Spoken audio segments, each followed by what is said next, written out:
นิดนึงนะครับเพราะว่าทางชันต้องเสี่ยงตายนิดนึงนะครับก็จะเห็นวิว360องศา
วิวเกาะนางยวนตอนฝนตกนะครับ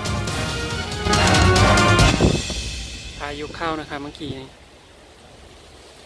ผู้คนก็ทยอยเข้าร่มนะครับแต่เราเปียกแล้วเราเลยไม่กลัวนะครับความสวยงามตอนฝนตกนะครับ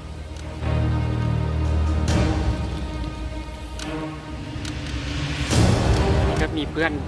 อยู่บนนี้คนหนึ่งนะครับไม่กลัวฝนนะครับ